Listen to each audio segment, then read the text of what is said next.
€9 bakarrik ordainduta, eta bi wifi mesh amplifikadore adimendun barne.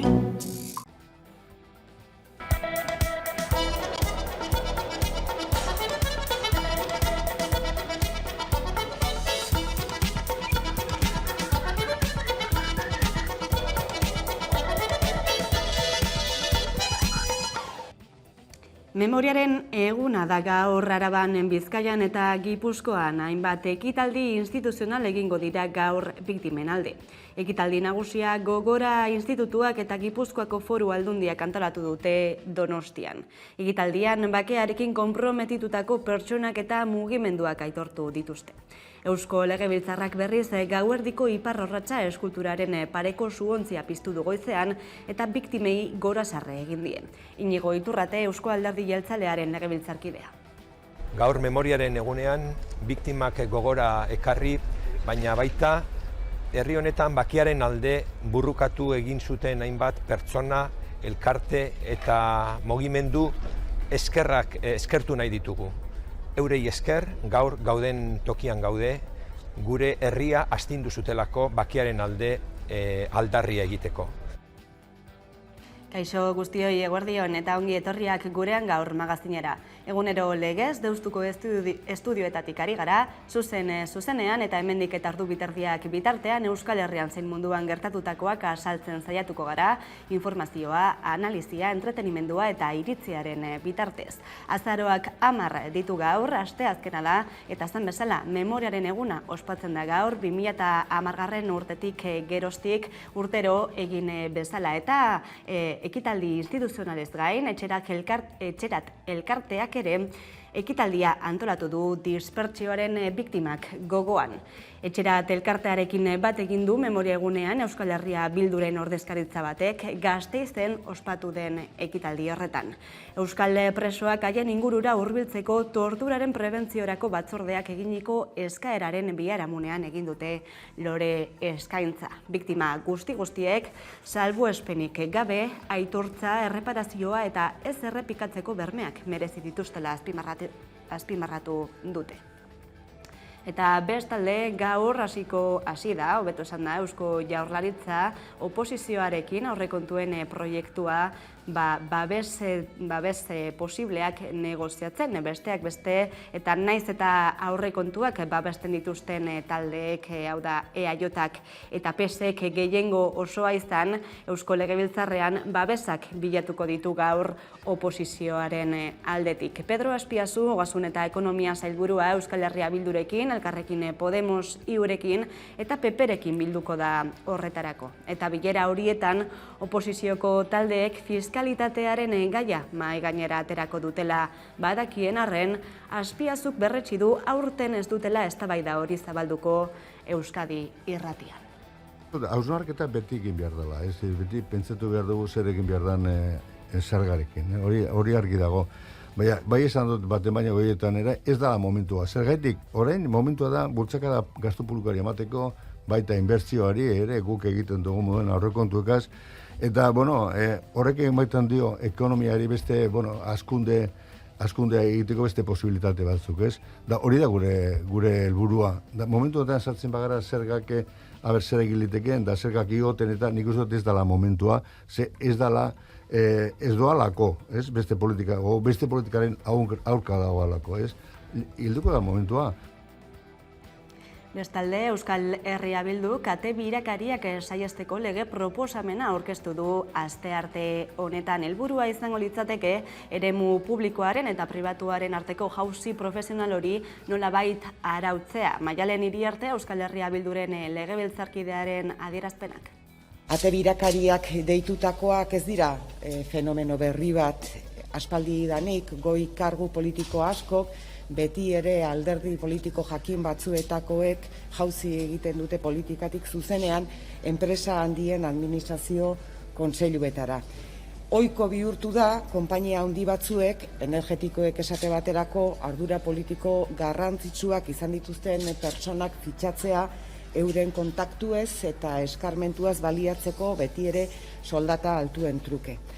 Harreman eredu horrek arrisku larriak ditu gure ustez, botere politikoa, botere ekonomikoaren menpe ustea ekar dezakeelako. Eta hortik dato zain zuzen ere ate birakariek pizten dituzten kritikak eta herritarren artean sortzen duten haserrea eta ezinegona. Euskal Herria Bildun zentzu honetan soluzioak jarri nahi ditugu mahai gainean eta helburu horrekin aurkeztuko dugu gaur ate birakarien aurkako lege proposamen bat. Eusko Alderdi Jeltzaleak urtetan zehar sare klientelar handia eraiki du herri honetan eta ate birakariek sare horren beste pieza bat osatzen dutela esan genezake. Eta eliteen eta unibertsitatearen arteko harremana ikertu du Euskal Herriko Unibertsitateko ikerketa talde batek, Hego Euskal Herriko eliteak boterearen azterketa liburuan. Jon Diaz Egurbide, Euskal Herriko Unibertsitateko irakasleak zuzendu du lan hau eta pantaiaren beste aldean dugu, eta guztiak emateko. Eguerdi, ongi etorri? Egunon, Leire. Esan bezala, ikerketa lan honen ondoren ez zein izango litzateke tesi nagusia? Tira, guk ikerketa honekin 2019 urtean Inglaterran egintzan ikerketa bat ekarri nahi izan dugu Euskal Herrira, eta horixe izan da, agintearen eta unibertsitatearen arteko harreman hori zein den aztertu. Hau da, gizartearen estruktura guztietan elitea eta nola egituratzen den ikusi nahi izan dugu. Ondorio nagusi bezala, elitearen gain errepresentazio nabarmena ikusten dela gizartearen egitura guztietan. Horrela definituko nuke ondorio nagusia. Hala ere, baita ere, eztabaida piztu da zuen artean ikerketa egiterakoan ere elitea definitzerako orduan. Ez da zertaz ari gara hitz egiten elitea mintzatzen garenean? Azkeneko hamarkadetan gizarte asko aldatu da, maila estruktura sozialak, langileak eta danak asko aldatu dira eta elitea berez ere guk eta inglesek esaten duten bezala guk ere hala uste dugu, elitea aldatu egin dela. Ez dira bakarrik botere, ospe, lansari eta soldata handia dituzten populazio taldeak. Privilegio zabantaiaz hornituta diren famili oparoetan jaio diren populazio taldeak guretzako ere boterea eta eragina dutenak dira. Beren erabakiekin gizarteko bizimodua baldintzatu eta etorkizun eragina izan dezakitenak. Ez dira bakarrik aginte organotan direnak. Eta ikerketaren harira ere, bestelako ondorio bat ere atera duzu, eta horixe da, goi karguetara iristereko orduan, nolabait errestasun handiagoak daudela, unibertsitate pribatuan ikastiz gero. Zeren erakusle da datu hau? Nik uste eta hau aspalditik hemen Euskal Herrian ezaguna diren datuak direla, behar bada inoiz ez dira ikertu eta beti pentsatu izan dugu, Deusto Unibertsitateak zuen eragina, edo Nafarro Unibertsitateak goi mailako lanpostuetan zuen eragina hori, Datuekin orain frogatu egiten dugu, egitura desberdinetan, arlo desberdinetan, hala dala. Egi esan gaur egun unibertsitatera sarrera o sarbidea duen populazio talde hori oso txikia dala. Baina ikusten dugu azkeneko hamarkada hauetan dagoen bilakaera aldatzen ari dela. Garai batean 4 ikasletatik bat joaten zen unibertsitate pribatura, gaur egun 3tik bat da, eta datorkiguna ikusita laizter 2tik bat izango da. Oda, hezkuntza sistema osoan gertatzen ari da, fenomeno bera gertatzen ari da unibertsitatean ere. Privatizaziorako joera, babes hori ere nabarmentzen dela Euskal Herrian. Eta zu, ikerlaria izanik Euskal Herriko Unibertsitate publikoan, zenolako alternatibak ikusten dituzu egoera honen aurrean? Benetan gure aldetikan eta ikerketa honek hori adirazi nahi zuen, Unibertsitate publikoaren aldeko ikerketa bada hau. Berez, gure aldetik guk egiten dugun eta sindikatuek ere hala egiten dute da Unibertsitate publikoa babestu. Aurrekontuak guretzako oso garrantzitsuak dira eta aurrekontuak urriagoak izaten dira egitura publikoetan, benetan publikoak diren egituretako eta askoz ere gehiago babesten direla izaera pribatuko iniziatiba guzti hauek, Gure aldetikan hori babestu unibertsitate publikoa herri honen etorkizuna eta herri honei laguntzeko modu bakarra dalako. Eta bestela, ez, joera honi edo joera honi erreparatuta, ez, ikusten da azken finean klase desberdintasun horiek mantentzen doaz dela, ez, eta desberdintasunak areagotzen ere jarraitzen dutela. Gizartearen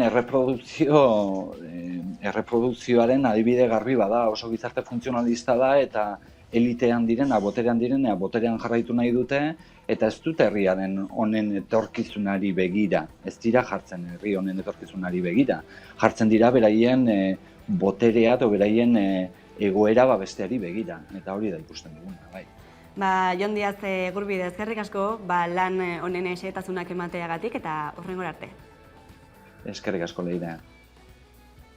Eta bestalde Glasgowra begira ere jarri behar gara gaurkoan egun, erabakigarria baita eta azken negoziazioak biltzen ari dira, amaiera gertu dago, baina Parisko hitzarmenaren helburuak gauzatzeko plangintza mahai gainean dagoen bitartean zalantzak ere areagotu egin dira. Mundu osoko ia 200 herrialdetako goi mailako ordezkaritzek negoziazioen azken txanpari ekin diote, eta horrekin batera lehen adierazpenak eta kritikak egin dizkiote batzuek bestei. Txinak eta garapen bidean dauden 77 estatuk anbizio handiagoa eskatu diete herrialdea aberatzei, isuriak murrizteko eta herrialde pobretuei laguntzeko. Greenpeacek negoziazioen hasierako testua filtratu du eta gainera salatu du ez duela jasotzen erregai fosilen erabilera mugatzeko inolako neurririk. Climate Action Tracker erakundeak baieztatu duenez, azken neurriekin mende amaierarako 2,1 gradu igoko litzateke temperatura. Mikel Otero Euskal Herria Bilduren legebiltzarkidearen adierazpenak Glasgowtik bertatik. Kaixo, arratsaldeon Glasgowko erdialdetik. Hemen gaude azkeneko kronika egitera nator, ze bihar bagoaz Euskarera bueltan, eta egun hauetan intentsitate handiarekin bizi izan ditugu gauzak, eta sensazio gazti gozoarekin goazela bueltan aitortu nahi dugu, ezta? Zati gozoa herritarrek jarri dute, mobilizazioak intentsitate handikoak izan dira, herritarren gailurrean mainguruak, mintegiak eta oso interesgarriak izan dira, eta guk ere parte hartu dugu eta aprobetxatu dugu baita ere Europako Ezkerrarekin eta hemengo alderdi politikoekin, berdeak bestea beste, harremanak estutzeko eta zentzu horretan pozigoaz. Zati gazia ordea gailur ofizialak edo jarri du edo jartzen ari da, ezta? Oraindik amaitzear dago, baina badirudi behar ziren konpromisoak ez direla beteko ez direla hartuko, ezta? Ez baliabide fosilak alde batera uzteko epeetan, hori argi geratu da, eta bestalde gero eta argiago gelditzen ari da, arrakala handia dagoela, egin behar denaren artean, hartzen diren konpromisoen artean, eta gero benetan betetzen denaren inguruan, ezta? Finantziazioa falta da, konpromisoa falta dira, Parisko akordioaren artikulatuaren garapena falta da, eta nik uste dut, datu bakar batean ondo. Eta bitartean, Frantziako gobernuak iragarri du zentral nuklear berriak eraikiko dituela. Aiara de Urreta.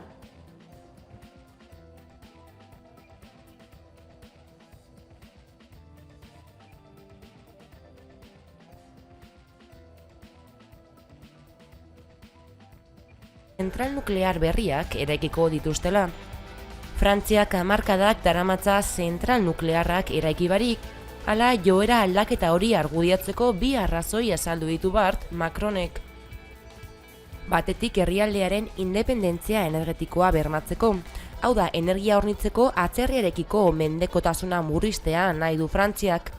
Gasaren eta elektrizitatearen fakturak igotzen eta ziurgabetasun geopolitikoa dagoen momentuan. Bestetik presidenteak nabarmendu duenez, klima aldaketaren aurkako borrokan urratz bat da. Energia nuklearrak berotegi efektuko gazik izurtzen ez duen energia iturria baita. Guztiz garbia ez izan arren. Gauzak horrela Macronek jakinarazi zuen erreaktore nuklearrak eraikitzen hasiko direla eta energia berriztagarriak garatzen jarraituko dutela. Hala ere, neurri horrek erreaktore nuklearren deskonexio programarekin talka egiten du. Izan ere, Frantziako presidenteak agintaldiaren hasieran konpromisua hartu zuen 14 erreaktore ixteko, eta 2025erako 150% murriztea zentral nuklearren energia. Gaur egun, Frantziak bere elektrizitatearen 70% inguru energia nuklearretik lortzen du. jardunean jarraitzen duten 45 erreaktore atomikoei esker. Aldi berean, Frantziak COP26an hartu diren konpromisoei jarraiki 2050erako karbono isurketen neutraltasuna lortzeko helburua du. Eta gabonetarako geroz eta gutxiago falta denean, Gotzone Sagardui osasun sailburuak berriro ere zuhurtziarako eta erantzunkizun individualerako deia egin du. Sailburuak esan du kutsatze asko daudela oraindik eta ohartarazi du horrek ospitaleetan eragina izateko arriskua handitzen duela. Aurreko goraldien modukorik ez izateko gakoa txertoa izaten ari dela ziurtatu du eta txertatzera animatu ditu herritarrak. Txertatu ez den pertsona batek 4 aldiz arrisku handiagoa dauka ospital bat behar izatean bere osasun zaintzan behin COVID-19 hartuta. 4 aldiz gehiago. Eta badakigu behin ospitalizazio bat behar izan da ziu batean. Bere burua ikusteko arriskua ere handitua ikusten dela. Hau da, azkenean, bere bizitza arriskuan jartzea. Eta nazioartean goraka jarraitzen du tentsioak Polonia eta Bielorrusiaren arteko mugan. Bart 12 lagunek, 12 lagunek muga zeharkatu zuten arrestiak apurtutan. Polonian sartzean lortu duteneko batzuk Bielorrusiara itzuli dituzte eta beste batzuk harrera zentroetara bidali dituzte. Beste hainbatek poliziaren ganatik ihes egitea lortu dute. Egunez egun Bielorrusiaren eta Poloniaren arteko tentsioa gora egiten ari da. Bielorrusiak mugak irekitzeko erabakia Europar Batasunak Lukashenkoren gobernuari ezarritako zigorren erantzun gisa ulertu baitute askok. Eta bien bitartean, milaka pertsona ez atzera ez aurrera daude. Poloniak ez die sartzen uzten eta Bielorrusiak ez die atzera egiten uzten. Pertsona migratzaileek salatu dutenez, bidaiatu aurretik Europar Batasunean sartuko direla zin egin diete Bielorrusiako ofizialek. Gutxienez egun hauetan 9 migratzaile hil dira. Eta nazioarteko berriekin jarraituz, Hego Amerikara, Latinoamerikara begira jarriko gara, Beros Atruztegi kazetariaren eskutik. Eguerdion, ongi etorri? Eguerdion. Lehenik eta behin Nikaraguara begira jarriko gara, izan ere igandean ospatu baitziren hauteskunde presidenzial horiek, ezta jakina denez Daniel Ortegak presidente kargoari eutsiko dio, baina emaitzak ez dira begionez ikusi munduan zehar, Amerikako estatu batuek eta baita ere Europar Batasunak ez dituzte hauteskundeen emaitza hauek onartu. Zein da bagakoa guzti honetan? Hala datzuk, esan bezala denak horrela jarraitzen badu Ortegak karguan jarraituko du, nazio askapenerako Fronte Sandinista alderdiaren burua denak. Nazioartean kritika da nagusi eta datu dantza ikus daiteke kontsultatzen den hedabidearen arabera.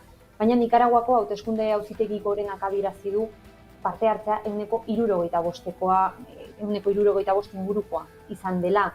Latinoamerikako beste herrialdeen erantzunari begiratuta, Costa Ricak adibidez ez ditu hauteskunde hauek ontzat ematen, herrialde honetan erbesteratu dira adibidez Nikaraguako oposizioko hautagai asko.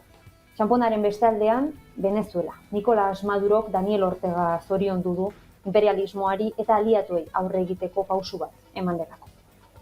Eta bitartean, begirada guztiak daude jarrita Glasgow, ezta? Bertan klima larrialdiari aurre egiteko goi bilera horretan ematen ari diren erabakiek baita ere zertaz hitz egin ematen baitute, eta horietako erabakitako bat izan da desforestazioarekin amaitzeko konpromisoa 2030 urterako, besteak beste Brasil egongo litzateke tartean, eta noski Brasilen mesfidati agertu dira herritar asko eta asko. Bai, hitzak haizeak eramaten dituela esaten da, eta urtez urte Amazoniako herritarrek behin baino gehiagotan entzun dituzten promesak ez dira ekintza bihurtu. Batez ere kontutan izan da egungo presidentea den Jair Bolsonarok boterera iritsi zenetik izan duen jarrera. COP26 goi bilera estenatoki ezin hobea dirudi politikoki zuzenak direnak esateko. Oraingoan, 19.000 milioi dolar erabiliko direla adierazi dute oian galtzearekin bukatzeko, baino akordioek ez dute momentuz baliozkotasunik. Badago optimista denik, baina orain arte Amazoniako egoera hartzeko plano batean egon bada ez du ematen egoera asko aldatuko denik. Gehien bat dirua ez delako nahikoa egoera aldatzeko, egoera errotik aldatzeko, eta ustelkeriarekin ere errotik bukatzeko ez da. Eta bestalde, Txiletik datoz kezkatzeko moduko irudiak. Atakamako desertua bilakatu baita, zaborrontzi klandestinoa, erosi, jantzi eta botatzeko arroparen zakarrontzia, hain zuzen ere. Txile iparraldean kokatzen da Atakama basamortua eta fast fashionaren edo moda azkarraren helmuga bihurtu da. Estatu Batuetan, Europan, Asian, erosi erabili eta botatzen den arroparen zabortegi klandestinoa. Gutxienez, 39.000 tona arropa daude basamortu honetan. Irudi benetan tamalgarriak eta ez dira soilik irudiak. Arropak hondakinak dira eta bai lurrera eta baita airera ere toxikoa diren partikulak askatzen dituztenak. Jakina baita arropa industriak oso prozesu kutsagarriak erabiltzen dituela. Gainera, hondar hauek 200 urte beharko dituzte gutxi gora bera guztiz desagertzeko. Moda azkarraren erritmoak gaur egungoa izaten jarraitzen badu egoerak okerrera eginen du eta ez bakarrik Atakaman. Nazio Batuen erakundeak 2019an egindako ikerlan baten arabera arropa produkzioa bikoiztu egin zen 2000. Urtetik 2014. Urtera bitarte. Kontuan hartzeko datuak duda barik. Bero Satruztegi, eskerrik asko beste behin gurean izateagatik. Bai, eskerrik asko. Eta kulturarloan, azaroaren 17an eta 18an ospatuko da Homeless Film Festival. Bilbon izango da, Iker Aginaga. Homeless Film Festival jaialdiaren 6. edizioa ospatuko du Bizitegi elkarteak azaroaren 17 eta 18an. Zinema eta antzerki sozialaren jaialdiak Bilboko Bizkaia aretoan emango ditu aurten bi jardunaldiak, aurrez aurreko formatura itzuliz, pandemia igarota. Bi egunez, etxegabeen edo gizarte bazterketa pairatzen duten pertsonengan jarriko du fokua jaialdiak, ikusgarritasuna eta inklusioa landuz. Hain zuzen, Santurtzine jaialdiko kalean sailean hautatutako eta Bizitegi ekoitzitako film laburrek hartuko dute edizio honen aurreneko goiza, hilaren 17koa. Halaber, zenbatu taldeak sortutako Inork antzezlana eta Kloti Perezek zuzendutako Mezklum antzezlana eskainiko ditu jaialdiak goiz horretan. Arratsaldeko emanaldian bestalde, antzerkia bera eta zinema uztartuko dituzte, Mujereando el quejío de una diosa dokumentala estreinatuz. Lanak etxerik gabeko emakumeen errealitatea eta alduntzea ikusarazi nahi ditu antzerkiaren bidez. Jaialdiaren klasiko bihurtu den antzerki talde honen historia kontatuz. Egitarauaren 2. egunean, bezperako laburmetraiak eta Inork antzezlana ere izango dira ikusgai goizean, eta arratsalderako kalean ataleko laburmetraiak ikusteko beste aukera bat eskaintzeaz gain, Xavier Madariaga kazetariak gidatutako emanaldian, EHUko Gizarte eta Komunikazio Zientzien Fakultateko ikasleek egindako film labur finalistak proiektatuko dira. Emanaldi guztietarako sarrera doakoa izango da, baina bertaratu ahal izateko izena eman beharko du publikoak. homelessfestival.com webgunearen bitartez.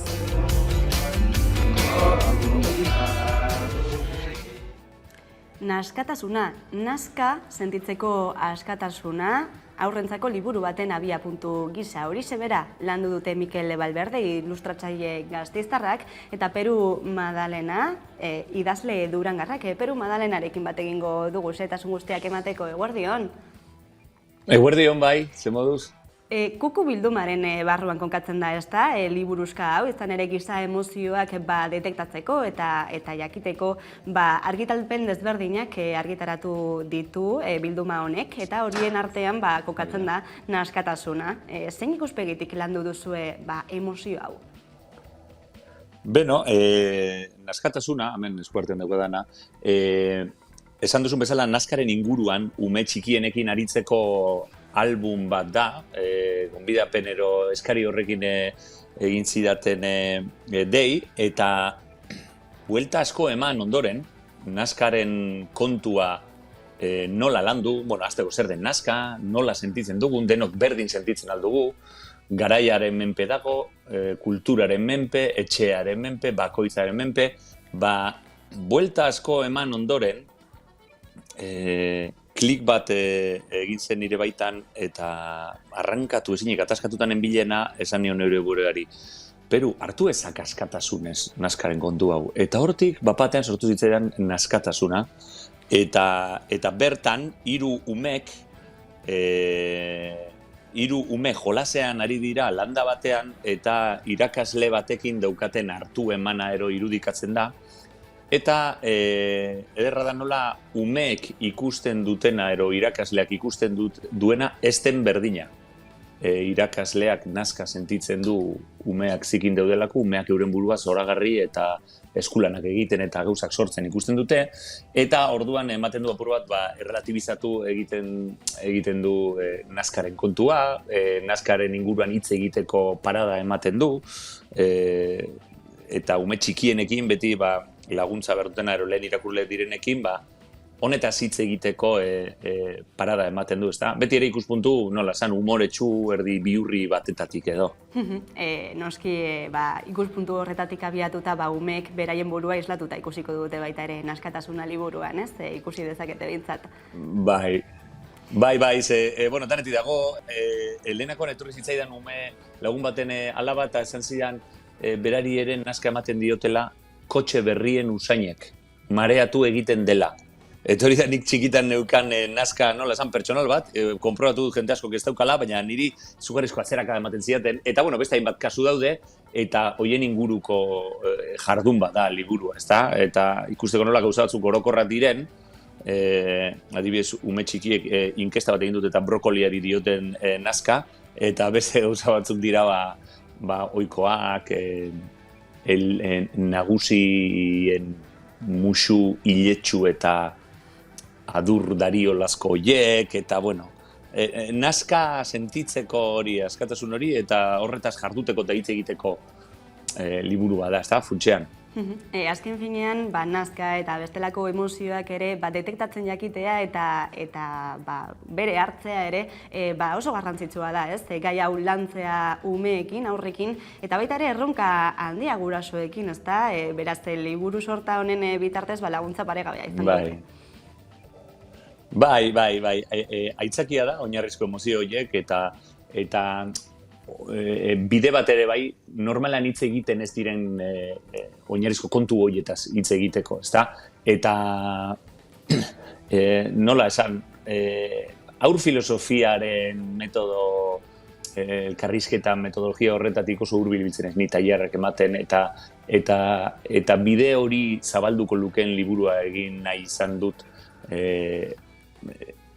umeekin oinarrizko galderak egin eta filosofatzeko aukera ematen duena. Eta ondo etorriko zaigu guraso guztioi beti olako gauzetaz hitz egitea, ezta? Pertsona ere garatu, ume horiek gauza ezberdinetaz hausnarr egin, konturatu daitezen, hitz egiteko, gaitasuna adierazteko, pentsatzeko eta guzti hori garatzeko.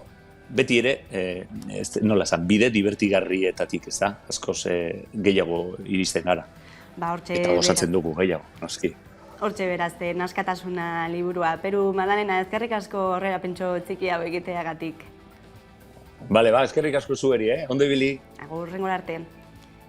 Eta tarte bat, jarraian itzuliko gara, Beñat Gaztelurrutiak, Herediaga elkarteko koordinatzailea elkarrizketatzeko. Orain arte.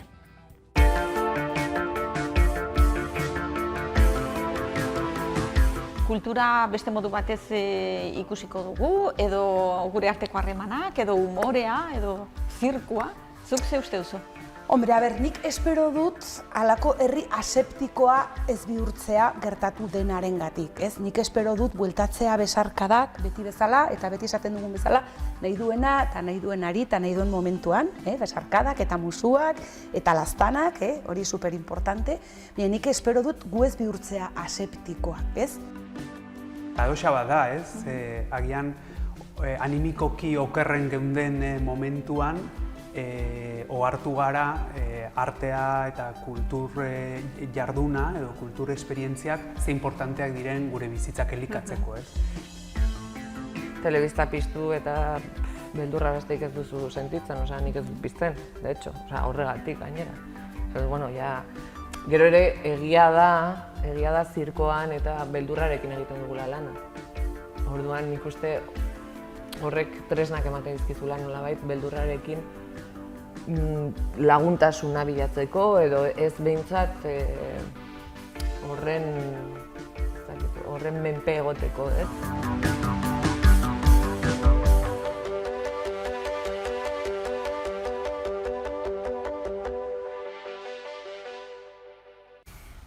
Aupa azagara, ona otoi gure urrengo diskaren aurrerapena Bizi Musika saioan Hamaika Telebistan.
Eta egunero legez, elkarrizketari irekiko diogu tartea eta horretarako gaurko gonbidatua da Beñate Gaztelurrutia, Gerediaga elkarteko koordinatzailea. Eskerrik asko gurean izateagatik, ongi etorri. Eskerrik asko zuei gonbidatzeagatik. Bueno, etzera kontaketa hasia da dagoeneko, Durangoko azokarako gogotsu egongo zarete, gainera aurten bai, aurrez aurrekoarekin. Bai, gogotsu eta urduri ere, bai, ez du ukatuko, gainera kontuan izan da nundi gatozen. Iazko azoka denoak zein egoeratan antolatu behar izan genuen, ez dakit hitza zein den, baina egoera nahiko tamalgarria zen, ez da itxiera perimetrala, aforoen murrizketak eta bernak itxita, egoera desastroso baten, eta hala ere lortu genuen azokaren etapada hori bizirik mantentzea, esan dezakegu handik bizirik atera ginela, eta aurten itzulera bat da, ez da? Eta horrek oraindik eta garrantzitsuago egiten du guretzako egiten adiaren lana eta gogotsu daude iristeko. Bai, espektatiba handiak izango ditu aurtengoak, baina leloak esaten duen moduan, aurtengoan bai, bada, ezta? Bai. Hau da afirmazio bat edo nahi den moduan ditu, ezta? Baina azoka badela demostratzera gatoz edo gonbidatu nahi ditugu bizitari guztiak, guztion artean demostratu dezagun azoka badela. Eta bai, hoxe izango da erronka. Aurrez aurrekoa bai, baina baita ere online salmentarekin ere jarraituko duzu aurtengoan. Bai, kontuan izan aurtengo azoka antolatzen, azoka ez da hilabetean antolatzen, hau lehen ere esan daukagu, 3 hilabetean ere, urte osoko lana da, eta guk uda aurretik erabaki behar izan genuen azoka presentziala antolatu edo ez, orduko egoera hartan. Egoera konplexua zen, ezkenekielako osasun egoerak nora joko zuen, baina guk argi geneukan aurrez aurrekoa berreskuratu egin nahi genuela, kontziente ginen egoera eskaz baten aurrean aurkitu alginela, baina apustu hori egin genuen eta uste dugu aukera ona hartu genuela. Baina ezin zen, aurrez aurrekoa bakarrik planteatu momentu horretan, zergatik ezkenekielako zein egoeratan egongo ginen. Eta horregatik esan genuen, aurrez aurrekoa egingo dugu, online mantenduko dugu eta bietara parte hartzeko aukera izango dute. Aurreko urtean, arrakasta itzela izan zuen online salmentak, 7.800 erosketa izan ziren. Aurten ere horrelako zifretara heltzen baldin bada, proposatuko duzu da, gian hemendik aurrera formatu dual horrekin jarraitzea? Kostako da urten eskaera kopuru hori egotea. Segiaz, sorkuntza lanak eskuratzeko modu bakarra azokan behintzat, modu bakarra hoize zen. Eta gainera egoera horretan nik uste dut egoera emozionalak ere asko lagundu zuela horretan. Aurten ez dugu uste online salmenta hainbesteko izango denik zergatik aurrez aurreko azoka egongo delako eta bertan eskuratzeko aukera egongo delako, ezta. Baina bai, gu prest gaude, bai aurrez aurrekoan partaideek, argitaletxe, disketxe, erakunde eta barrek egingo dute beren lana eta online salmenta bideratzea arduratuko gara. Hala ere, lan gehigarria bada, ez? Batzuetan ez gara konturatzen klik baten atzean dagoen lan guztia. Bai. Aurten azoka bi baten dauzkagula esaten dugu guk, eta lehen broman esaten genuen, eta orain ez da inbesteko broma, ez da? Hori sufritzen ari gara. Eta bai, egia da, iazko online denda hori hain hilabete gutxian antolatzea, ikaragarrizko lan izan zen, ikaragarrizkoa. Hori aurrera atea izan genuen, batez ere, kanpotik jaso genuen laguntza guztiagatik, herritarrak gerturatu ziren, bazkide eta ez bazkideak ere bai.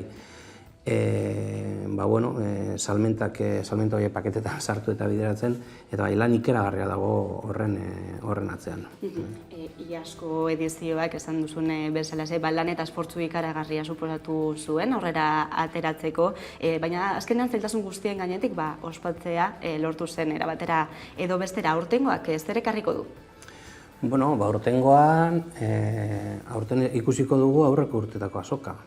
Aurreko urtetako azoka esan nahi dut, hor irudietan jarri duzuen azoka hori, ez da erakusmaiak izango dira, landako gunea beteta egongo da, atera kontuak 220 estan inguru egongo direla, azoka osoa beteko dute, eta ez hori bakarrik, zuzeneko aurkezpenak ere berreskuratu egingo ditugu.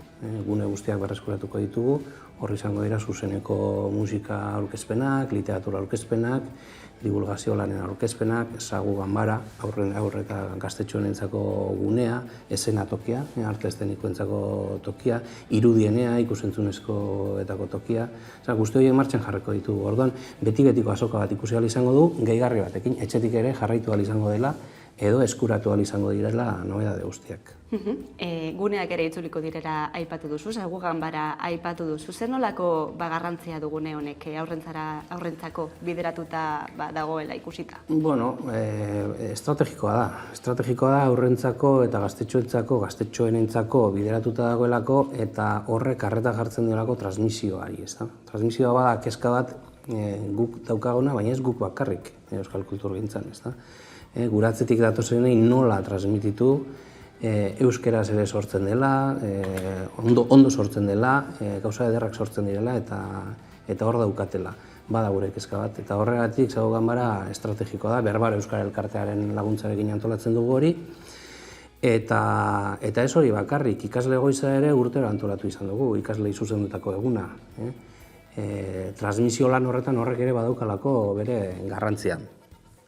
Aurten ikasle goiza zoritxarrez esaten dugu, zoritxarrez, eta pena handiz, ez da horrez aurreko izango, ez dugu egin deirik ikasleak etorri daitezen azokara, egun konkretu baten, ordez egin duguna da ikastetxeetan lanketa bat egin dezaten proposamen zehatz bat.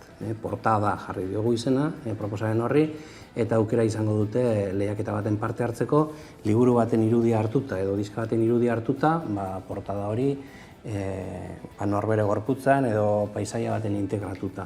Eta horre ikastetxetzako sariak izango dira. Eta modu horretan parte hartzea nahi dugu aria ez da dineten. Eta datorren urtean jakina eta egoerak albidetzen badu ikasleentzako eguna berreskuratuko dugu.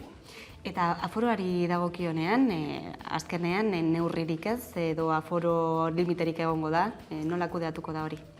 Hau ez da erantzuteko galdera erraza. Aforoen kontua bada gauza bat kezkatu gaituena aurrez aurrekoa aurrez abazoka antolatzea erabaki genuen momentutik, bistako arrazoiengatik. Egoera oso aldakorra zen, arautegi oso ezberdinak egon dira momentu bakoitzean, aurrez aurreko azoka egitea proposatu genuenean ere eragile ezberdinek kezka hori azaltzen ziguten, egingo dugu aurrez aurreko azoka, baina publikorik, bizitaririk izango dugu, egongo da afororik horretarako, asko kezkatzen gaituen gaia da, eta oso gainean egon garen gaia da. Momentu honetan aukera ezberdinak dauzkagu landuta, Eta horietako bat aukeratuko dugu, hemendik eta azokara bitartean osasun egoerak daukan garapenaren arabera. Eta horren berri izango duzue guk ziur dakigunean. Adiegongo gara berri. Baina esan nahi dudana da, azoka horrez aurre bizitatu ahal izango dela, modu erosoan bizitatu ahal izango dela, eta modu seguruan bizitatu ahal izango dela. Eta gitarauari dagokionean, dagoeneko itxi da, epea, ez da, izena emateko, suposatzen dut, izena emate ugari, jaso dituzuela, zaila izango da aurtengo egitaraua prestatzea? Bai. Bueno, esan daiteke hor erauntxi bat izan dela, ez da, jaso duguna, eskabide asko, pila bat jaso ditugu. Horrek adierazten du aurrez aurrekorako gogoa ere badagoela, edo iazko falta hori nolabait orden konpentsatu beharra dagoela. Zoritxarrez, guztiei lekua egiteko zailtasunak izango ditugu, baina gehienak izango dira. Gainera ikusita zenbat eskabide izan ditugun espazio berriak ere habilitatu ditugu, gehitu ditugu.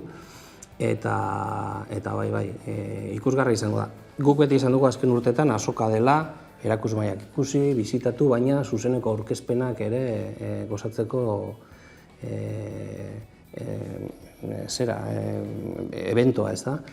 Eta guk gonbidatzen dugu jendea etortzera ez egun baten, erakusmaiak ikustera bakarrik. Etorri dadila, egun bat baino gehiagotan plan ezberdinak egitera. Ezan ere, bizi izan dugun testu ingurutik etorrita, ez da, azken urte terdi garri eta zail. Honen ondoren, bai kulturzaleek eta baita ere kulturgileek eta sortzaileek egongo dira oso gogotzu. Bai, hori da horren adibide, jaso ditugun eskabide guzti horiek. Orain nahiko lan daukagu, uste dut datorren asterako beranduenez egitaraua itxita izango dugula edo iztear izango garela, baina bai, gogo horren adibide da, aurrez aurrekoa berreskuratzeko gogo horren adibide da jaso ditugun eskabide guztiak. Eta euskal kulturari dagokionean, azken 2 urte hauek begiratuta, zer nolako hausnarketa egingo zenukete? Ez da, galdera zaila da, ez da. Kultur sektoreak asko sufritu du, hori biztan da, ez da sufritu duen sektore bakarra.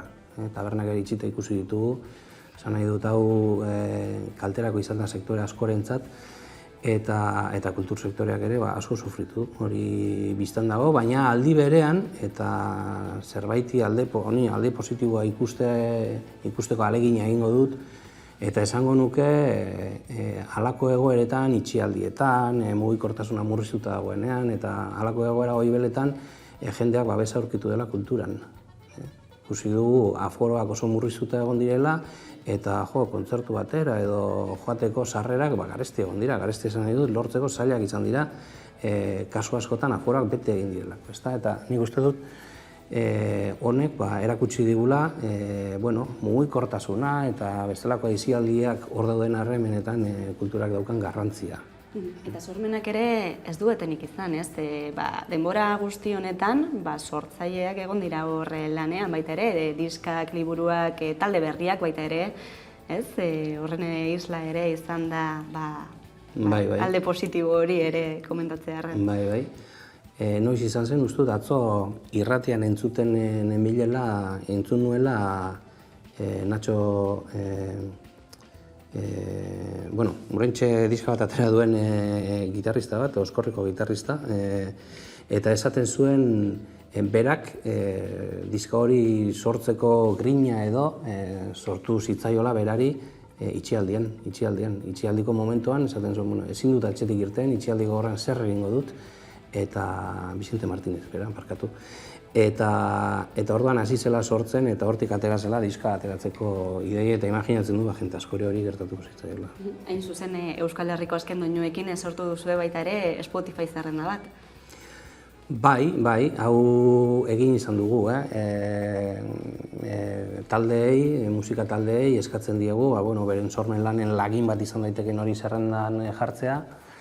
Nahi duenak, ez da derrigorra, Spotify zerrenda horretan sartzea, nahi duenak e-mailez ere bidali aldigu, MP3 baten, bere lagintxo hori, gero azokako egunetan, behin eta berriz jartzen dugu musika delako, ez da. eta Spotifyen kontua daukanak, edo Spotify bidez zerrendan gehitu denak, bai, Spotify zerrenda ere egongo da. Badago, honezkero entzungai. Aurrera pentsu bat, ez, ikusteko eta zaporea egiteko datorrenari begira. Baita ere, bestalde, DAPRO, sortzailentzako topagune profesionala ere, jarri duzue abian, BBKaren babesarekin, eta abenduaren batetik Laura egingo da, ura zertan datza, zehazki egitazmo hori? Bai, DAPRO ez da berria, DAPRO orain dela urte bi jarri zen martxan, eta zuk ondo esan duzu moduan, sortzaileak industriako beste eragile batzuekin harremanetan jartzeko programa bat da, proposamen bat da. Lehenengo edizioetan musikarekin egin dugu, alegin hori, musika bulegoa izan dugu bide lagun, eta haien laguntzaz jarri ditugu musika proposamenak dituzten sortzaileak beste eragile batzuekin harremanetan. Aurten hori zabaldu egingo dugu, ez da egun bakarreko izango, lau eguneko izango da, jauzia egingo dugu beste disiplina batzuetara, zeintzu dira horiek, haur eta gazteentzako aisialdia izango da, beste arlo bat landuko duguna, eta gero literatura eta ikusentzunezkoak uztartu nahiko genituzke. Hau da, zein bide egin behar du literatur lan batek, izan literatur lan hori komiki bat, poesia liburu bat, ipuin bat, eleberri bat, zein bide egin behar du literatur lan horrek, komiki bat berdin, pantailara iristeko. Pantaila hundira edo txikira, edo txikiagora mugikorrera, ez da? Zein bide egin behar du, horretaz hausnartzen ere ibiliko gara beste egun batez, eta gero ja laugarren egunean sortzaileentzako formazio aholku hitzaldi batzuk izango ditugu, egile eskubideen inguruan, komunikazioaren inguruan, eta bar. Eta aurtengoan ere, noski ez da faltako sormen beka baita ere, ez? Dagoeneko itxita, izen emateko epea, zen nolako lanak jaso dituzue? Lan ederrak jaso ditugu. Azoka hau laugarren sormen beka da, emango duguna, eta azkenengo urteetan zer gertatzen da azokan, batzen direla aurreko urtean irabazle izan denaren sormen lana aurkezten da azokan, eta aldi berean aurtengo irabazlea norden esaten da. Biak gertatuko dira azoka honetan. Iazko irabazlea baino let izan zen, ikusentzunezkoei zuzendutako beka izan zen ordukoa, baino let izan zen. Baxe Nafarroan grabatutako telesail bada, humorez eta kritikaz betetakoa, musika ederrez lagundutakoa, eta horren ekoizpena amaituta dago, eta azokan aurkeztuko da, irudienea espazioan. Eta egun horietan esango dugu zein den aurtengo irabazlea.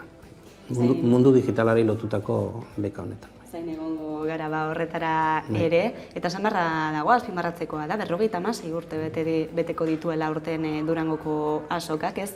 Atzera begira, astapenetara, diktadurapean sortutako azoka horren bidea ikusita eta pandemia tarteko, ez dakit nola ikusten duzu etorkizuna, izan ere baita ere ziurgabetasun handiko testu inguruan bizi gara gaur ere, ez? Bai. Gai honi buruz hitz egiteak bertigo pixkat ematen dit niri, ez da? Zutani jaio gabe den sasoi horretan, ez da? Eta hala ere, nik ezagutzen ditut lehenengo edizioan lanean ibili zirenak. Oraindik bizi daudelako. Bai, Andra Mariko Arkupean antolatu zen lehenengo liburu eta hizka azoka, gero kokapen ezberdinak ezagutu ditu, lau edo bost igual, eta orain ikusten dugu azoka handi bat, egonkor bat, handi bat, ez dakit, indar erakustaldi bat, ez da? Urteroko indar erakustaldi bat, esaten dugu benetan itzelezko bidea egin da. Gu nahiko genuke honekin jarraitzea. Iaz, momentu batez, uste genuen taupada eten egingo zela, eta lortu genuen taupada bizirik mantentzea. Gure helburua da taupada bizirik mantentzea, aurten indar gehiagoz, eta azokak 56 urteetan izan duen garapen horri jarraituz, garapen handiagoa ematea datozen urteetan. Hori da erronka. Fiskanaka, baina aurtengoari begira, ez? Bat baino gehiago egongo da egunak zenbatzen, zenolako mezua helarazi nahi zenioke bertara gerturatuko denari?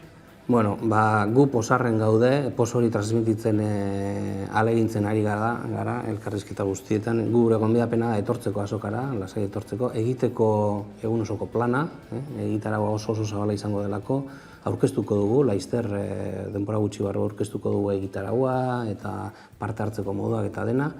Eta aurrez aurrekoa gozatzera etorri daitezela. Eta etorri ezin duenak hor izango ditu bi kanal streaming kanal bi, zuzenean ikusi ahal izateko azokako aurkezpenak, azokako magazina horre egongo da, komunikabideak ere horre egongo zarete, hango barri ematen, online denda ere horre egongo da, etxetik jarraitu ahal izango da, baina, bueno, gure gonbidapena da etortzeko. Aitzakiarik ez dago beraz aurtengo azoka galtzeko. Hori da.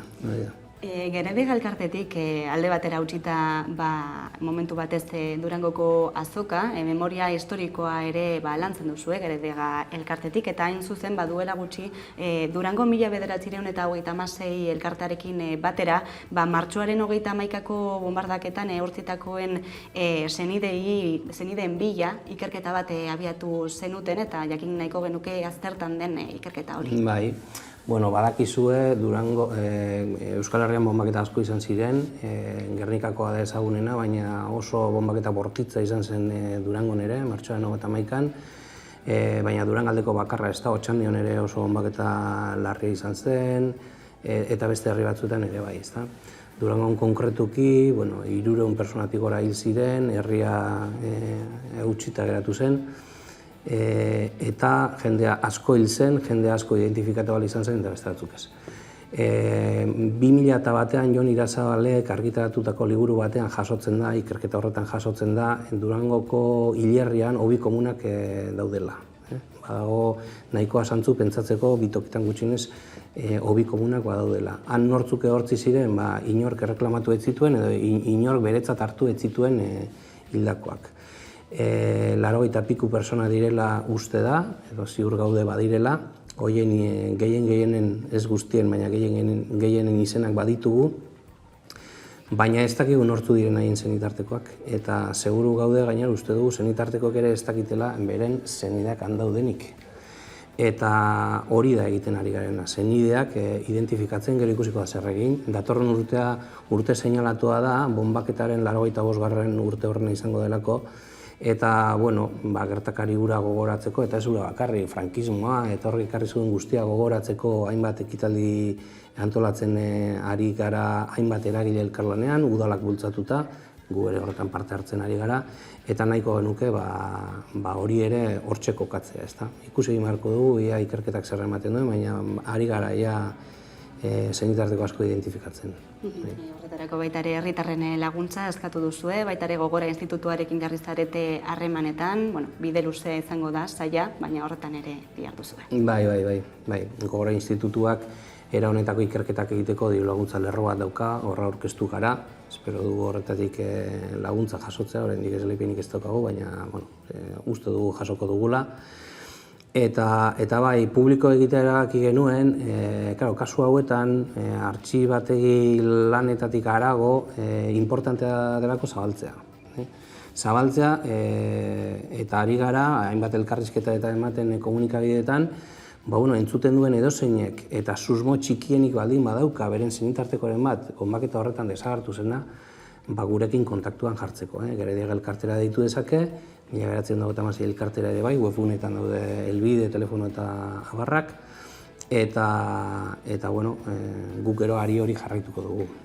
Zu horrekin, beraz, geldituko gara Beñate Gaztelurrutia, eskerrik asko gurean izateagatik, eta Gerediaga elkarteko lana ezagutzera emateagatik. Eskerrik asko zuei gonbidatzearren, eta azokan egongo gara guztion zain.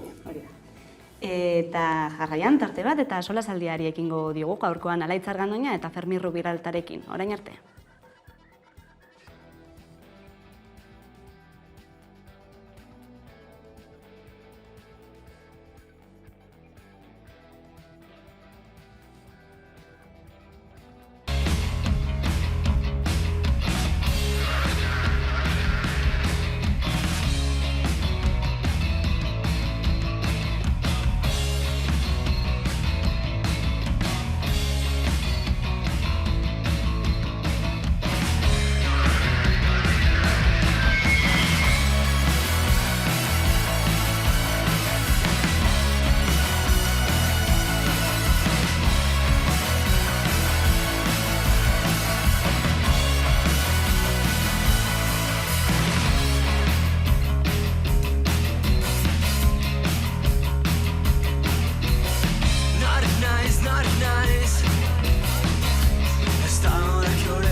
Eta egunero legez, solasaldiari bide emango diogu eta horretarako gaurko gonbidatuak dira Alaitz Argandoña, eguerdion. Eguerdion. Eta Fermin Rubiralta, eguerdion. Eguerdion ere. Ongi etorriak bioi, lehenik eta behin ate birakariei buruz hitz egiten hasiko gara, izan ere atzo bertan Euskal Herria Bilduk aurkeztu zuen lege proiektu bat ate birakariei aurre egiteko, klientelismoari ere aurre egiteko, eta nolabait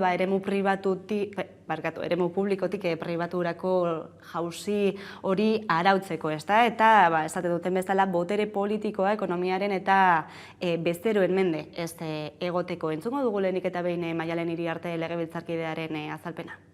Ate birakariak deitutakoak ez dira fenomeno berri bat, aspaldi danik goi kargu politiko askok beti ere alderdi politiko jakin batzuetakoek jauzi egiten dute politikatik zuzenean enpresa handien administrazio kontseiluetara.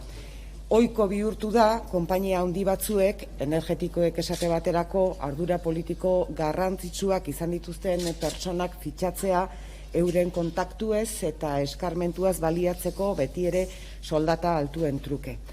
Harreman eredu horrek arrisku larriak ditu gure ustez, botere politikoa, botere ekonomikoaren menpe ustea ekar dezakeelako. Eta hortik datoz, hain zuzen ere, ate birakariek pizten dituzten kritikak eta herritarren artean sortzen duten haserrea eta ezinegona. Euskal Herria Bildun zentzu honetan soluzioak jarri nahi ditugu mahai gainean, eta helburu horrekin aurkeztuko dugu gaur ate birakarien aurkako lege proposamen bat. Eusko Alderdi Jeltzaleak urtetan zehar sare klientelar handia eraiki du herri honetan, eta ate birakariek sare horren beste pieza bat osatzen dutela esan genezake. Hortxe Maialen Iriarteren hitzak, lege proiektu hau aurkezten, zer iruditzen zaizue? Lege baten bitartez honi, egoera honi aurre egin dakioke? Nire ustez, lehenengo eta behin, ustelkeri mota bat dela, nire ustez hori bada, eta arautua egon barko zen, eta nik uste dute hainbat lekutan delitu moduan, delitutzat hartzen dute, bai Frantzian, bai Japonian eta bai Kanadan. Nik uste dut bidea izan beharko dela hori, bai arautzea, azken finean, haiek antolatzen dituzten proiektuak, negozioak, badirudi dela gero, negozio horretan etekinak ateratzeko. Nik uste dut batez ere gizarte hon mesfidantza bat sortzen dela, ez?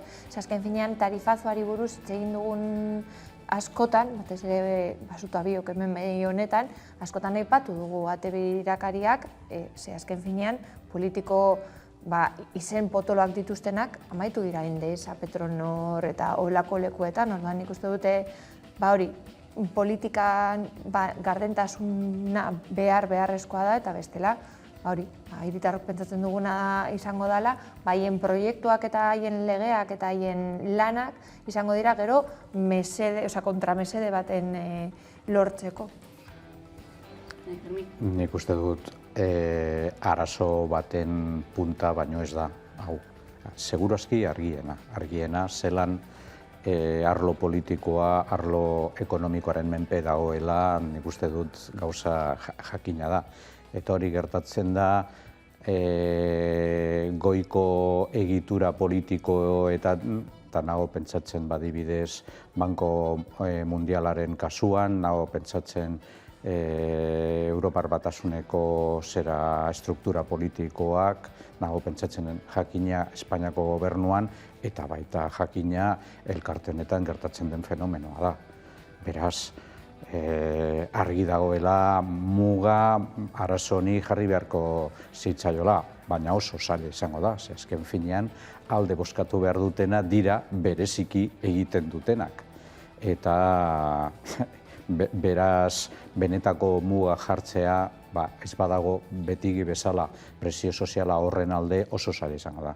Horixe baita erronka ez, azken finean Euskal Herria Bilduk proposamena aurkeztu baina gero zenolako bidea izango du horrek?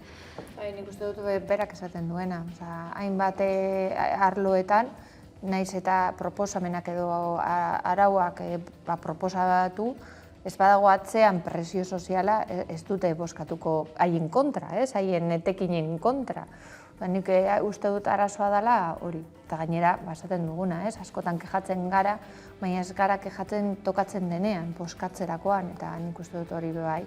Ez dakit, gero zenolako eragina daukate olako ate birakariak, denok esaten dute, hauek beti dauz hori gero enpresetan, baina gero jendearen boska edo presioa ez da nabaritzen, ez kaleetan eta ez da hauteskundetan. Eta arazoa, ate birakariaren arazoa, seguru aski ez da soilik zelan kargu publiko batetik izan eta gero pasatzea pribatu batera. Baita ere gertatzen da aldez aurretik esan nahi dut. Enpresa pribatutik aukeratzen denean pertsona bat kargo publiko baten. Eta nago pentsatzen, adibidez, Jon Darponen kasuan, zelan etorri zen osasun pribatu enpresa baten kudeatzaile izatetik enpresa publikoara pasatzea. Argi zegoen kasu honetan, ez zela jarraituko postu honetan. Beraz, agian kasualitate izango da denbora honetan izan dugun, osasun publikoan izan dugun arazoak, desmuntaiak eta arazo publikoak, baina gestoreak kompetentzian daudenak eta berdinak baldin badira, gerta daiteke. Eta gainera agian, ez da bakarrik arautzea politikan dauden langileen artean, baizik eta baita ere enpresetan, arautegi batei ipintzea, haiek olako kontratuak ez hain erraz ez egiteko, ez? Orduan alde bietatik nik uste dut landu behar izango dela. Horixe da, azken finean arotzea bi aldeak, baina zen duzu ez, gizarte presioaren behar hori, baina hala ere, esan dugu ez, luze datorren egoera da, eta nolabait izango genuke baita ere gizartea ohituta gaudela, ez? Horretara, azken finean dagoeneko ez gaituela harritzen horrelako realitatea. Izan dugun hori Maialen Iriarteren azalpen horiek aipatu du harreman klientelarraren arazoa. Eta badirudi EAJaren aldetik zua piztu egin dela horrelako azalpenak. Dena den hemen 3 probintzietan gutxienez eta Hego Euskal Herrian gutxienez denok dakigu horietako zerbait badagoela.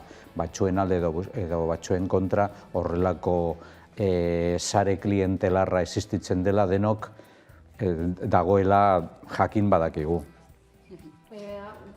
Nik uste dut zuk aipatu duzuna, ez? Ez dakit ohituta gauden, baina hori hainbat arlotan eta hainbat gauzekin ohituta gaudenez, ez dakit joaten gara onartzen edo, ez? Eta nik uste dut badala momentua igual mai gainean ipintzeko eta esateko ditu.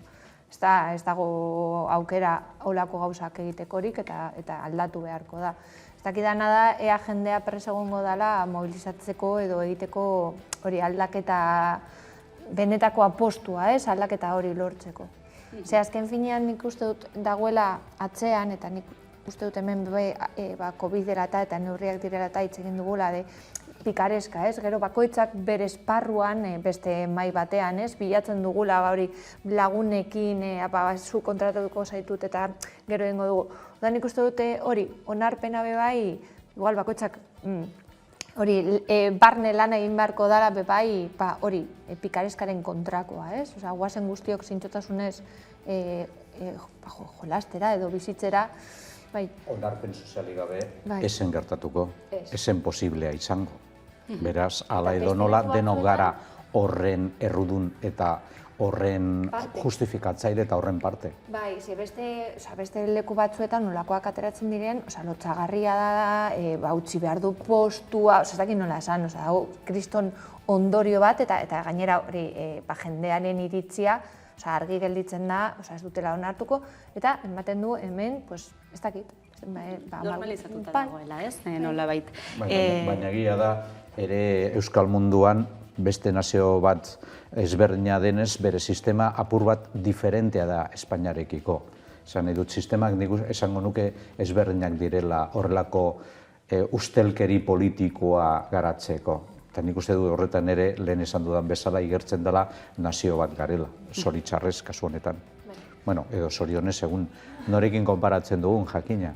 klientelismoa hitz egin dugu, ate birakarei buruz baita ere, beste gai bati buruz hitz egingo dugu. Nola baiteko erlazioa duena, ez zuzenean, baina horrelako erlazio ere badaukana, eta horixe da, eliten eta unibertsitateen arteko harremana ikertu duela Euskal Herriko Unibertsitateko ikerlari talde batek, eta, bueno, berak esaten duen bezalaze, Jon Diazek esaten duen bezalaze, ez dutela ezer deskubritu ez, baina nolabait berretzi egin dela, guztiok genekien ez zerbait, eta horixe da, goi mailako lanpostuetara heltzeko, aukera gehiago dituztela, unibertsitate pribatuan ikasiz gero, ez?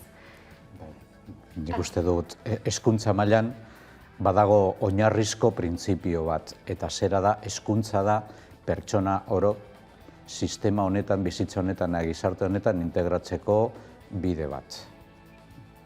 Segun ze mailatan banatua, ez da berdina jakina horretan, helburu horretan, helburua duen lehen hezkuntza, bigarren hezkuntza edo ja unibertsitateko mailak. Eta argi dago unibertsitateko mailak duen helburua da batez ere izan da beti eliteen karguak edo sortzeko, garatzeko eta modelatzeko. Ze horretan badago beste, nik uste dut, edukin oso importantea, eta da, edukin ideologikoa.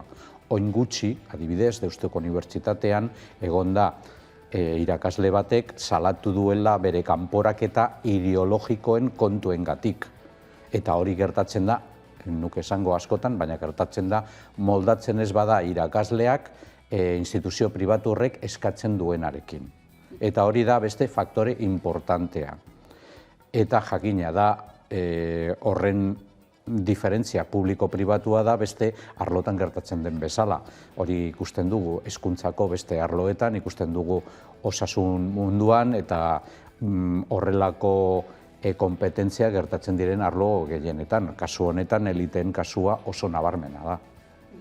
Baina nik uste dut hori hezkuntza izan beharko zen, hori zuk esan duzuna, ez, mekanismo bat, ez, aukerak emateko, jende pobreentzat, hori, ez dakit, igogailu sozial gisa moduan, ez, joateko postuak lortzen.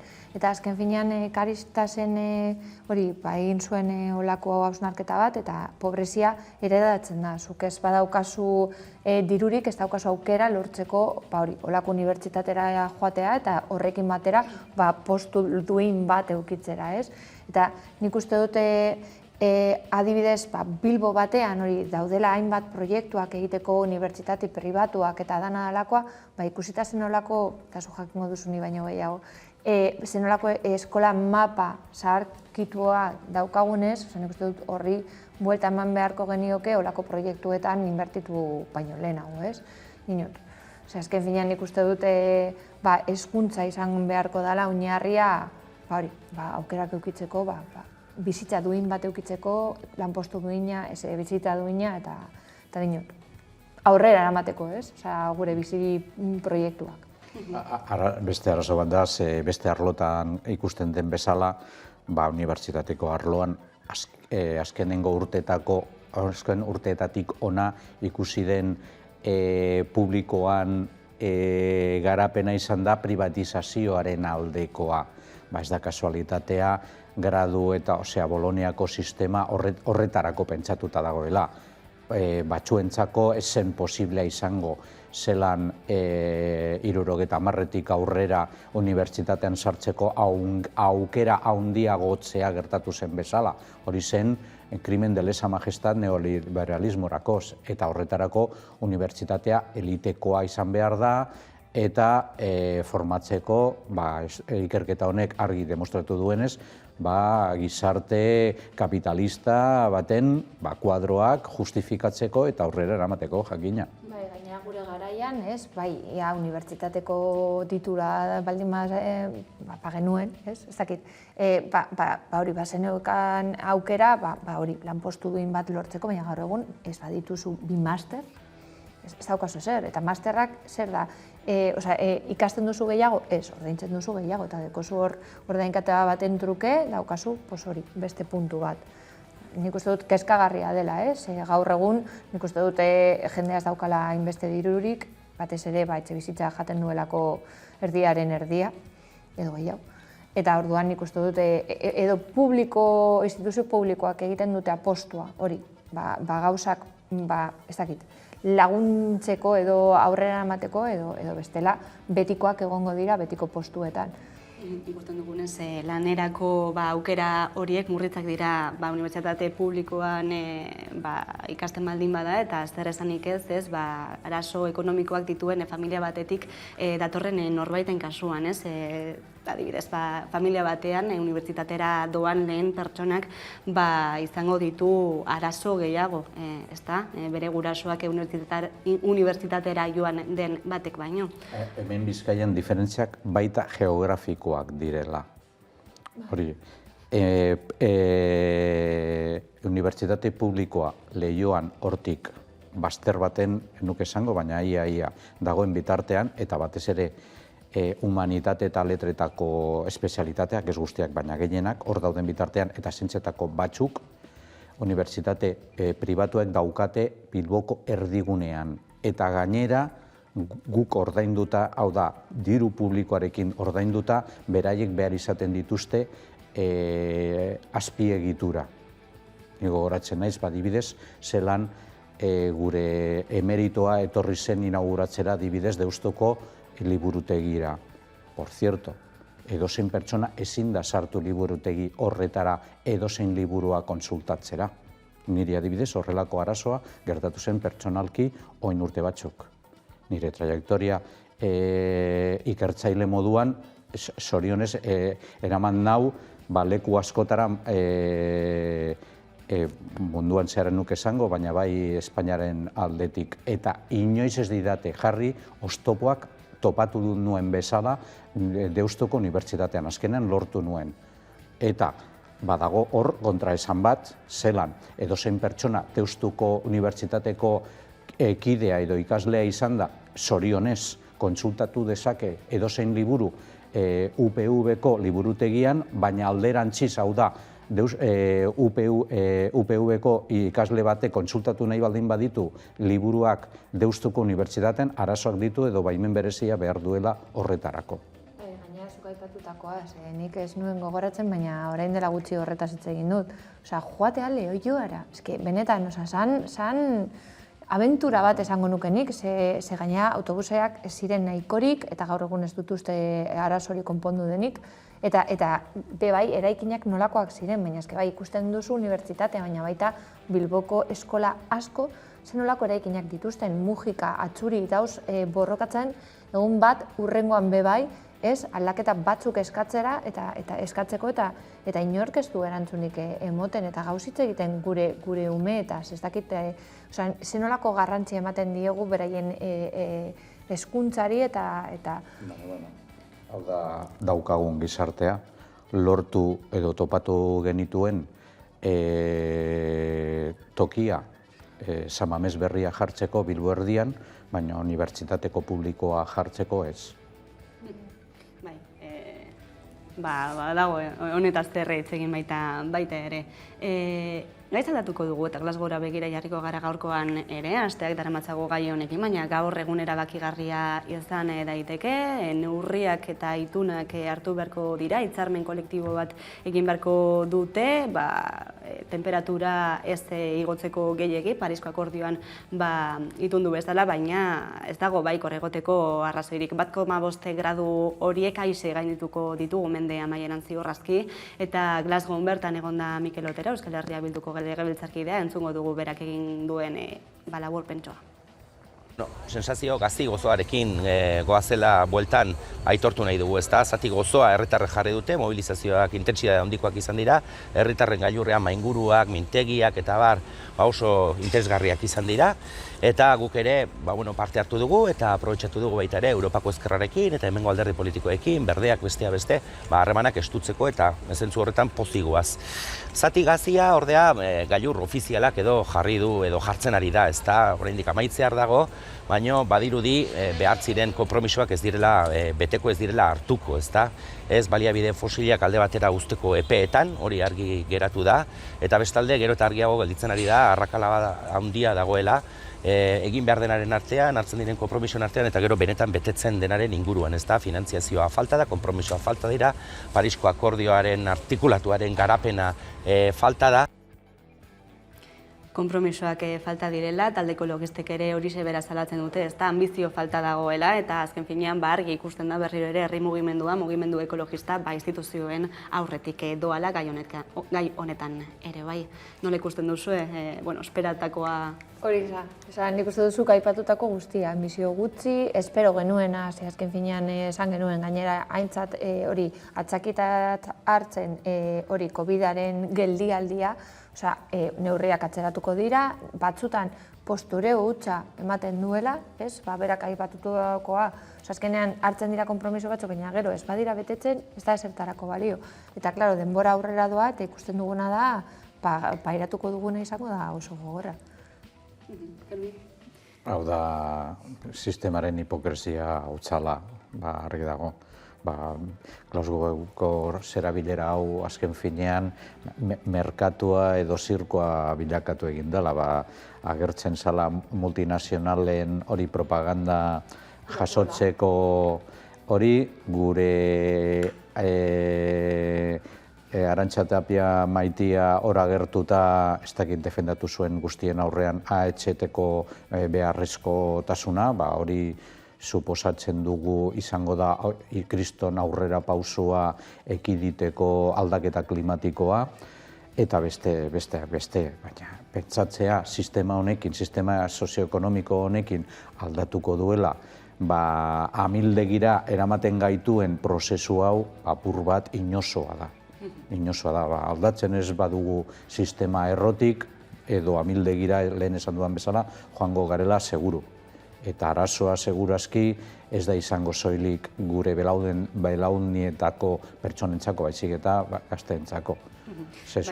Zoritxarrez beraiek ikusiko dutela guk somatzen duguna momentu honetan baino ez, edo agian azkenen urtetan, espero dezagun, askoz gehiago bizizatea, baina sumatuko duguna zuek gazteok ikusiko duzuena eta jasango duzuena seguru.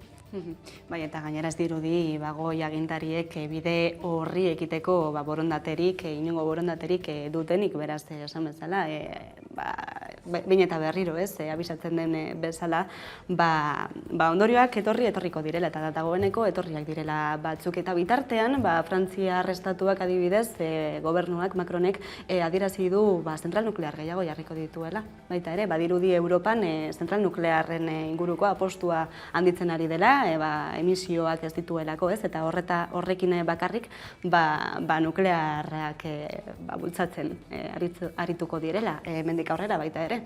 Beraz, horre ere bestelako arazo bat ere gehigarri egiten da. Gainera esango dute, beharrezkoa denez energia, ze orain susmatzen ari da, ez dakit, Austrian eta ez dakit zer, hori apagoiak egongo direla eta jendea beldurtzen ari denez, itzakitzat hartzen, guazen nuklear gehiago ipintzera. Hemen esaten dute, ez dutela erabiliko, hori, mehatzatzeko gobernuari, eta hor, justo kontrakoa, esateko behitu.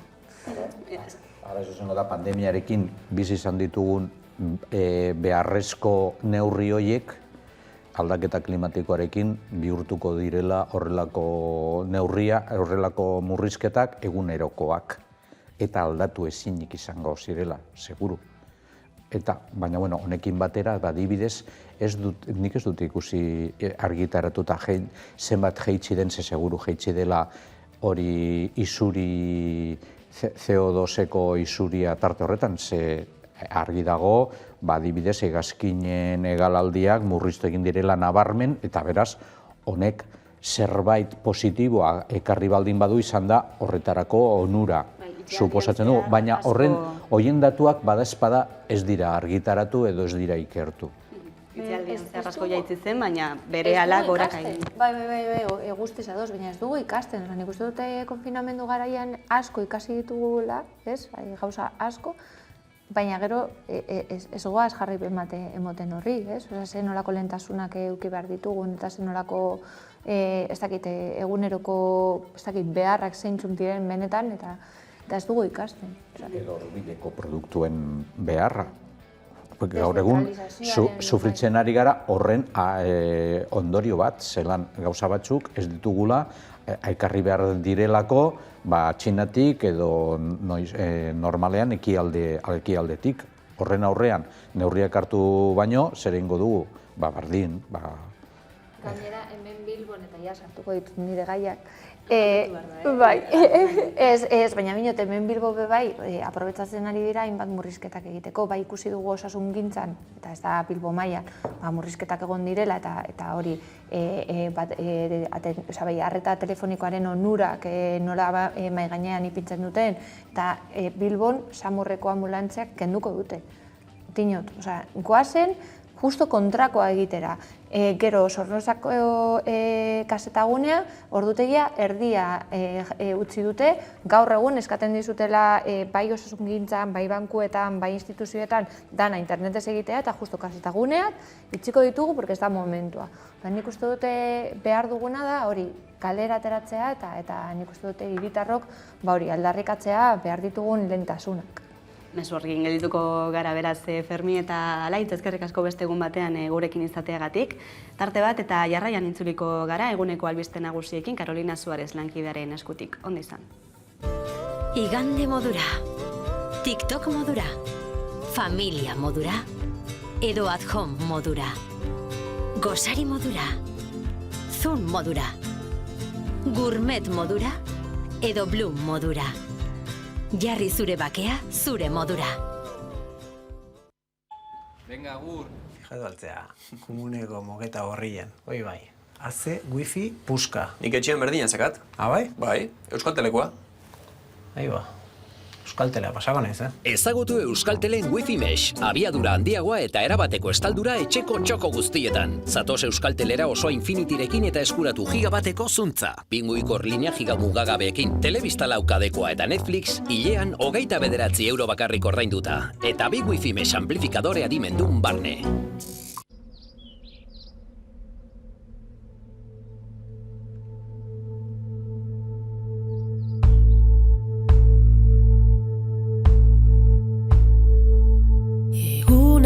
Lakurrak jendartele